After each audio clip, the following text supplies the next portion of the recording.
எல்லாருக்கும் sad news students. நம்ம கிளாஸ்ல படிக்கிற பிரியான்ற ஒரு பொண்ணுக்கு ஆக்சிடென்ட் ஆயிடுச்சு. அவளை ஜிஹெச்ல அட்மிட் பண்ணிருக்காங்க. அவளுக்கு பிளட் ரொம்ப லாஸ் ஆனனால அவளுக்கு பிளட் கிடைக்கணும். நம்ம ப்ரே பண்ணிக்குவோமா? எல்லாரும் ப்ரே பண்ணுங்க.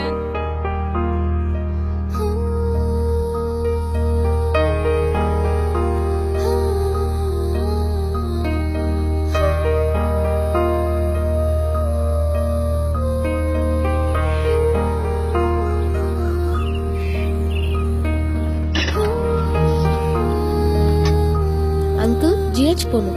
போமா, பைசா வச்சிருக்கியா? அங்கிள் சரி உட்கார் போலாம். Vidhula, present miss. Renuka Devi, present miss.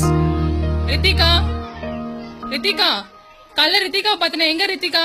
தெரியல மிஸ்.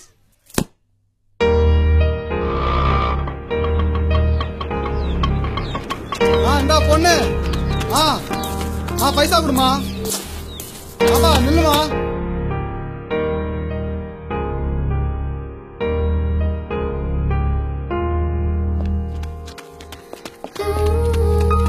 பாப்பா நில்லுமா. ஒன்னதான்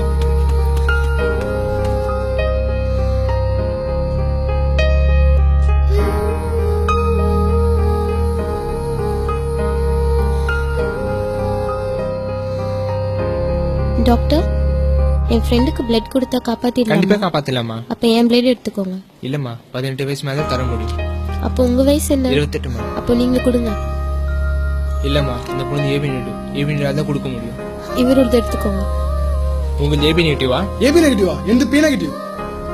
அது பி நெகட்டிவ் இல்ல, பி நெகட்டிவ். அங்கிள் வீட்டுக்கு போகணும். அப்பா. என்னம்மா சீக்கிரம் வந்துட்ட? ஸ்கூல் விட்டாங்களா? இல்லப்பா, உங்க பிளட் குரூப் என்ன? எதுக்குமா கேக்குற? AB negative. அப்போ வாங்க. வாங்க எங்கம்மா கூட்டு போற? சொல்றேன். இங்க எதுக்குமா கூட்டு வந்த? யாருக்கு என்னமா ஆச்சு? என் ஃப்ரெண்டுக்கு தான் அடிபட்டிருக்கு. என்னம்மா பண்ணணும்? அவளுக்கு பிளட் தேவைப்படுது. அந்த பிளட் உங்ககிட்ட தான் இருக்கு. நீங்க தரீங்களா? ஏ ரித்திகா, ஏன் ஸ்கூல் விட்டு வெளில வந்த? நீங்க பிரேயர் பண்ணிட்டு இருந்தப்போ நான் வந்தேன். ப்ரே பண்ணா ஸ்கூல் விட்டு வெளில வந்துருவியா? இல்ல, ஒருத்தங்க ஆபத்துல இருக்கும்போது நம்ம அவங்களுக்கு உதவி செய்யணும். நம்ம ப்ரே பண்ண கூடாது.